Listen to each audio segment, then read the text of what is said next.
there was lying on our dining room table, for some reason I can't remember now, a copy that had been made right from the hymnal that had "Be Thou My Vision" on the top and another hymn at the bottom, the beginning of one at the bottom.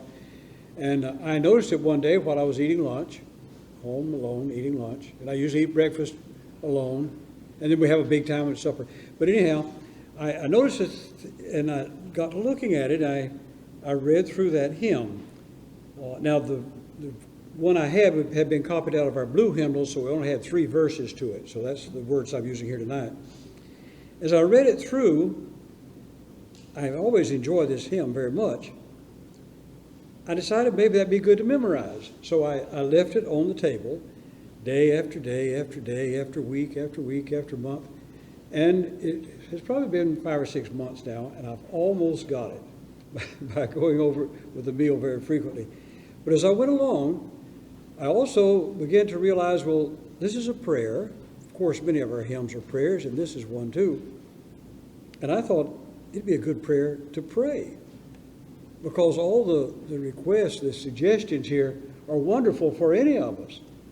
And so I began to think of it as a prayer as I was reading it through. And so when I was asked to lead a little devotions and prayer meeting tonight, I thought, I know a prayer that we all ought to look at. This is an old hymn. It had a traditional Irish melody. I don't know what the melody was first composed for, but it was also used for a hymn as far back as probably in the 700s, back the 8th century after Christ. And if you think about the 8th century, the Mohammedans had been around for 300 or 400 years. They had bursted out of the Middle East and had already taken over Spain and were getting their business injected down into North Africa and making some inroads into Europe. And so for Christians, it was probably kind of a discouraging time. They hadn't even started the Crusades yet, but they must have been pretty discouraged, because it wasn't long after that they did start the Crusades and try to do something about all that. So this was a hymn that they were singing. And I took copied it in here as it comes out of the hymnal, have the 3 verses, and then I went through and I highlighted a few words I want us to look at. I underlined several words. Each of the either highlighted or underlined word is one that the songwriter and the song singer, which is us, is praying that we would have that blessing from the Lord. Imagine asking for all these things. And I highlighted 1, 2, 3, 4, 5 of them. Some of the other underlined ones I did not, because I knew we'd run out of time after a while. But I'm going to look at these first 5 and kind of help us think about how this would be something that we perhaps could pray for, and how it all fits in. And then your assignment is later on, when you take these home, you find those other ones that are underlined there about things that you're praying for, and give that some thought and some meditation. Be thou my vision. Vision. We ask the Lord to be our vision. The word vision has 2 meanings that sound kind of the same. One is an apparition. You ever hear of an apparition? When you see something that's not really there? It's a vision, and that's one of the words for it. The other is aspiration. Something when you decide what you want to do, you want to have accomplished, or maybe you're an organization, you want to accomplish that, and you could write it up as a vision statement. When I thought of it as the vision statement, I was reminded of the Apostle Paul in Philippians, after he had talked about a lot of things that he could really brag about. Then he decided that all of those things were not so important. This was what was really important. This verse is very special to me. When I was getting ready to graduate from Berkshire, we were asked to choose a verse that would go beside our name in the yearbook. I gave up all that inferior stuff. That was the other stuff about all his religious greatness. So I could know Christ personally, experience his resurrection power, be a partner in his suffering, and go all the way through with him to death itself. If there was any way to get in on the resurrection, I wanted to do it too. I'm not saying that I have all this all together, that I have it made, but I am well on my way, reaching out for Christ, who has so wondrously reached out for me. I really like the Message version, so that's what I put in there. This is an aspiration.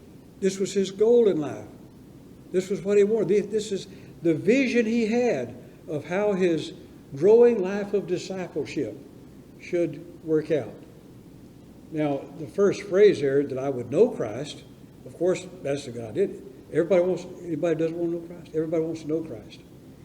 But then he goes on to talk about the ways that he would know him personally, and know about his resurrection power, and to be a partner in his suffering.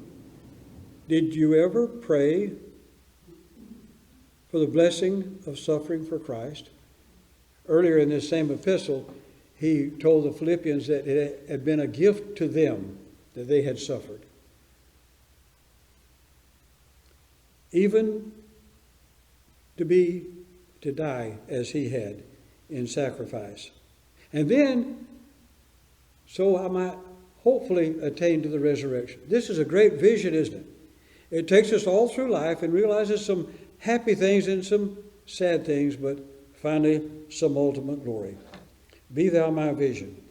We want the Lord to give us those gifts in our life. And so we can pray for that. And if some of us, like myself, have not clearly enough defined what I want my life vision to be, this would remind us, and we could use Paul's example of some of the things we might put in there. Vision is either apparition or aspiration. I chose aspiration for our scriptures tonight. Be thou my best thought by day or by night. Do you ever have a time when you're awake and you're not thinking of anything? I don't think you do. We're always thinking of something. But what is the best thought of the day? Supper? Or if it's payday, you can buy something? Or is it the thought of someone who's very special to you? A child, a parent, a spouse, a very good friend. He prayed, or this song has us praying, that our best thought by day or by night would be the Lord himself. To really live up to that kind of prayer, I have to stretch. There are times during the day, some days, when I'm not thinking of the Lord at all. And I suppose he can excuse us. We have to think of some other things to do along the way. But he should be our best thought. There should be nothing else that would come along.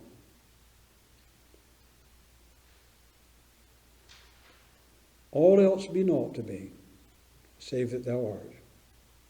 Be thou my best thought, by day or by night, waking or sleeping. What do you think about when you're sleeping? Who was it told me about a dream they had? Sometimes dreams come along and they're good, but I one time kind of analyzed some of my dreams, and it seemed that every time I had a dream, it was related to some thought or some function or something I was doing a day or two before that, and I hadn't finished it. So in my dream, I was trying to finish it. Let's think about getting so busy loving the Lord and serving him and following him that we might even get to dream about it and finish it up in the night. And then he comes in that second verse there, High King of Heaven. One lady I heard of who thinks of this hymn and sings it a lot of times, she thinks of hiking through heaven. You know, you'll take me by the hand and lead me through the promised land, hiking through heaven. But this is not, it's High King of Heaven. The first time I ever heard of the phrase high king, because it's an old phrase, it's an old concept. Any of you remember the first time you ever heard of high king? Well, you're all too young. I was reading the Narnia series to my children. In the Narnia series, there are 4 children, from English children, who have this wonderful experience of, it's all fantasy things that do, going to this place called Narnia, and they are there as the kings and queens of Narnia. The oldest of the 4 was Peter, and he was called the High King of Narnia. And I don't think I'd ever heard that expression before, but it is an old expression used a long time.